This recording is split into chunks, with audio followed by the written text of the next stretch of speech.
Warning, the following content may be disturbing for some viewers as it sheds light on a rarely discussed dark chapter in Japanese history. 1938. A mild summer day in China on the grounds of Unit 731. Professors, scientists, and military doctors are conducting important research here. Now the workday is coming to an end. The adults are drinking beer by the pool of the facility. Children are playing tug of war. It's a beautiful sunset.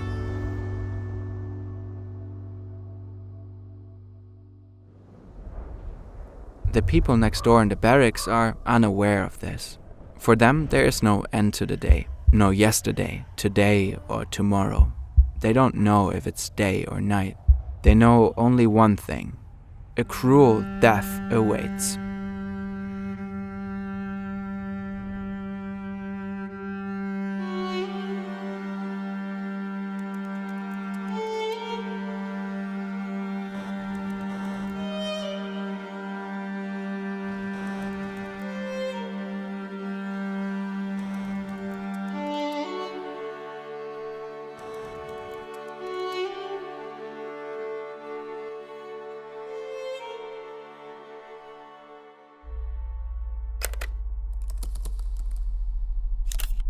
The First World War ended nearly 10 years ago, claiming 17 million lives. Japan fought alongside the Allies. As a result of their victory, Japan's economy is now thriving. The empire, under Emperor Taisho, is a member of the League of Nations. Japan enjoys good international relations, participating in conferences on disarmament and arms control, all in the name of preserving peace. In Geneva, the seat of the League of Nations, Japan signs a historic protocol. The high contracting parties, so far as they are not already parties to treaties prohibiting such use, accept this prohibition, agree to extend this prohibition to the use of bacteriological methods of warfare, and agree to be bound as between themselves according to the terms of this declaration. The prohibition of these weapons is a reaction to an incident in the First World War. For the first time, German troops systematically used poison gas as chemical weapons. The result was so horrific that the 36 founding signers decided such a thing must never happen again. About 9,600 kilometers away from Switzerland, a 33-year-old military doctor in Japan reads a report on the Geneva Protocol. He is electrified and sees it as confirmation of a theory he has been nurturing for some time. Biological weapons must hold enormous potential if they are so reviled. And he comes to a conclusion quite different from that of the signatories in Geneva. If the prospect of germ warfare created such dread, Japan must do everything in its power to create the most virulent germ weapons, as well as effective methods for destroying wartime enemies with lethal diseases. This military doctor, named Ishii Shiro, will devote his entire life to researching methods of biological warfare. In this endeavor, he will be aided by around 20,000 employees, and an estimated 300,000 people will fall victim to Japan's bioweapons program.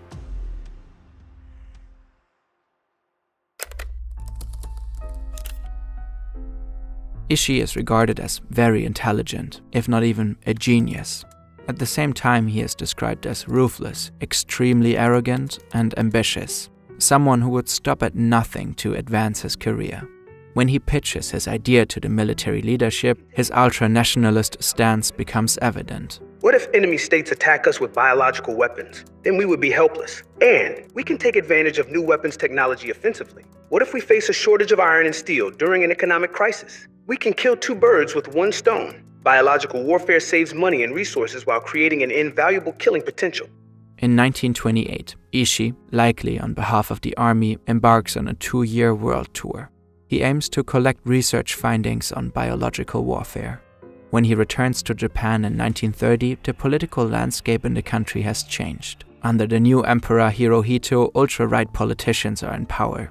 Japan's economy has been severely hit by the global economic crisis. In these circumstances, Ishii's ambitions find fertile ground. He wants to create an entirely new institution, the Institute for Epidemic Prevention. Once again, he pitches his idea to the War Ministry, claiming that other countries are secretly developing biological weapons too. That's what he supposedly discovered during his world tour. Now the War Minister himself becomes interested in Ishii's research. The government provides them with the necessary resources. They revive Japan's chemical warfare unit, a remnant from World War I. In 1932, Ishii's institute begins its work. Ussher and his team experiment with the pathogens for glanders, cholera, typhoid, gas gangrene, anthrax, and plague. Ussher is particularly interested in the latter. To him, the plague is one of the most dangerous potential bacterial weapons. During his travels, he studied the effects of the plague in Europe from the 14th to the 17th century. The institute's name conceals the second part of Ussher's research. There are two types of bacteriological warfare research, A and B. A is assault research, and B is defense research. Vaccine research is of the B type, and this can be done in Japan. However, A-type research can be done abroad. The problem with biological weapons is that pathogens don't distinguish between friend and foe. An out-of-control epidemic would endanger millions of people in Tokyo. And Ussher is convinced, to develop the perfect biological weapon, a bit of lab research is not enough. He wants to test his developments on a large scale, regularly, extensively, on human subjects. The political climate is perfect for Ussher's plans. Japan's new military leaders want to expand. They are more aggressive than their predecessors. Some of them aim to occupy Manchuria. The Chinese region is militarily weak and rich in resources. In 1931, Japan makes a move and actually occupies the region. A year later, they established the puppet state of Manchukuo. The invasion of Manchuria is considered Japan's most decisive early step on the road toward totalitarian fascism and war. In Ussher's eyes, the now Japanese colony is perfect for his work. Potential accidents wouldn't endanger the Japanese population. Vast, sparsely populated areas guarantee secrecy. And then there are the inhabitants themselves, human subjects for his experiments. Ideal conditions for A-type investigations into biological assault. Thus, Ussher requests the relocation of his institute to Manchuria.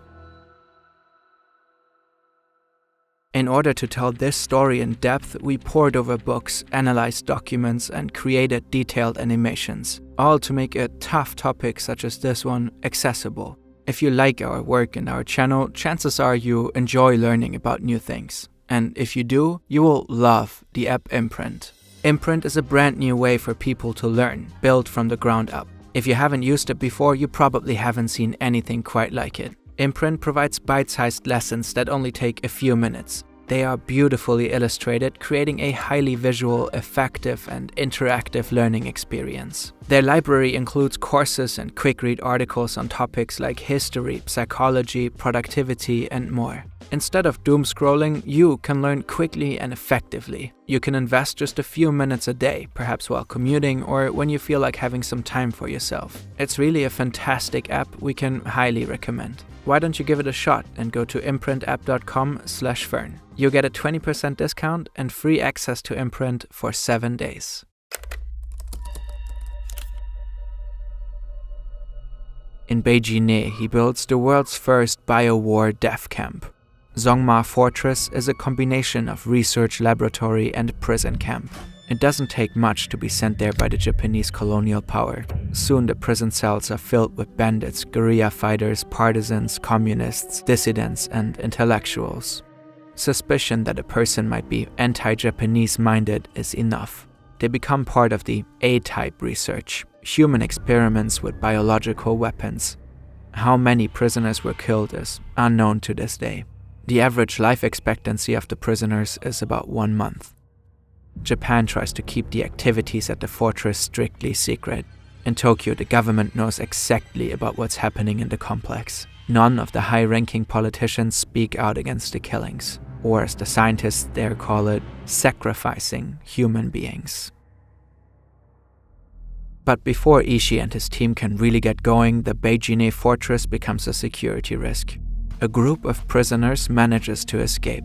An ammunition depot is blown up, probably by a group of communist resistance fighters. The project could be exposed. Ussher orders the fortress to be destroyed to cover up any possible traces. He presses the Japanese government. The new site for his research should be even bigger, even more remote. No one should be able to escape.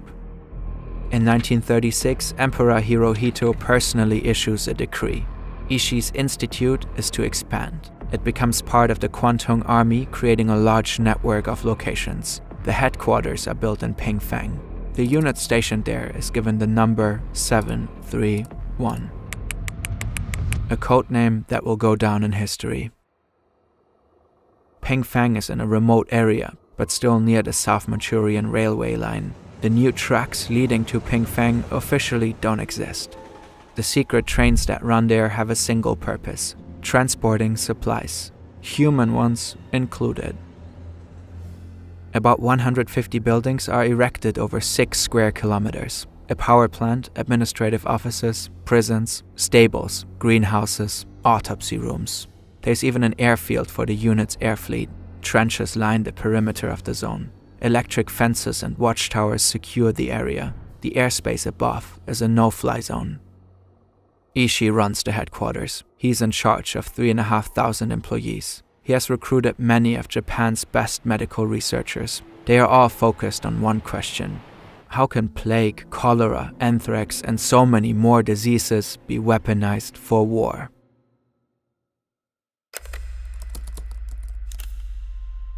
As staff bring in a middle-aged prisoner to a room, he's quiet. He knows it's over for him. He's stripped naked and tied to the bed.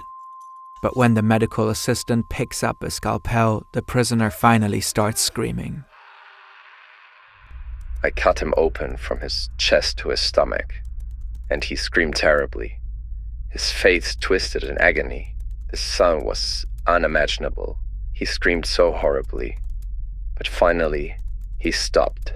This was just another day for the surgeons, but it really stuck with me, because it was my first time. This Chinese prisoner has been deliberately infected with the plague and is now being dissected alive. The researchers want to see how the plague ravages his internal organs.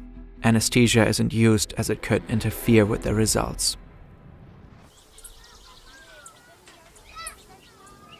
Between 1936 and 1945, at least 3,000 people are murdered in experiments like this one, though the actual number is likely much higher. As the Pacific War breaks out and Japan later attacks Pearl Harbor, Unit 731 carries on undeterred. Since the unit is now officially part of the army, they receive new orders: push the human body to extreme conditions to see how it reacts. To study frostbite, prisoners are forced to stand outside barefoot. Specific body parts are submerged in water to freeze them. Prisoners are locked in pressure chambers to test how much pressure the human body can withstand until their eyes pop out of their skulls. Women were forced to become pregnant to study how diseases like syphilis transmit from mother to child and how likely that child is to survive. Even though a large number of babies were born in captivity in Pingfang, most likely none survived. We could go on forever. The list of unspeakable, unimaginable atrocities is so unbearably long. In the labs, there are large 2-meter tanks where human bodies float in formaldehyde, cut in half from head to toe.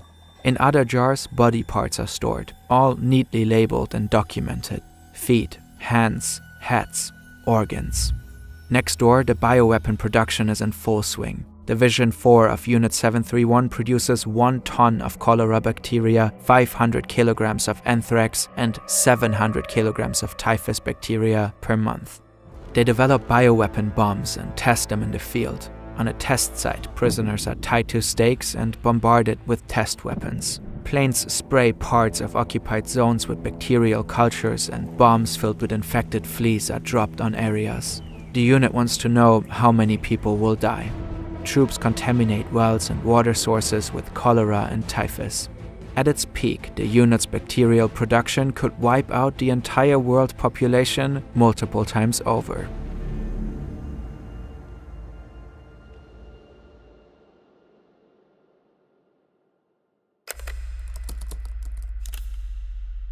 After long years of war, World War II is finally drawing to a close. The Allies control most of the Pacific. Japan's major allies, Italy and Germany, have long since surrendered. Japan is the only Axis power still fighting. On August 6 and on August 9, 1945, the US drops atomic bombs on Hiroshima and Nagasaki, pushing Japan towards surrender. Now, something stirs in Pingfeng. In a panic, Unit 731 scrambles to destroy all evidence of their crimes. Their research can't be allowed to fall into Soviet hands. They gas the remaining prisoners and shoot the forced laborers. The remains of bodies are thrown into a nearby river. On August 10, 1945, 5 days before Japan's surrender, the unit blows up all its buildings. Infected test animals are released into the wild, causing major epidemics in the region. Around 30,000 people die as a result. Ishii takes the most crucial records with him. He and other senior officials fly back to Japan in comfort. The rest of the staff travels in 15 freight trains, then disappears. They leave behind 2 million biological weapons in Manchuria. Similar scenes play out at other sites of Ishii's institute. Overall, at least 580,000 people die due to Japan's bioweapons research. Fearing he might be charged as a war criminal, Ishii stages a large fake funeral for himself in 1945 in his hometown of Chiyoda. But the ruse fails. In February 1946, he is found by the US Army. The Americans already know about Japan's bioweapons research center. The Cold War is already looming. They too have experimented with bioweapons during World War II, and they are after the Japanese data. Such information could not be obtained in our own laboratories because of scruples attached to human experimentation. Like the Japanese, they think this data must not fall into Soviet hands.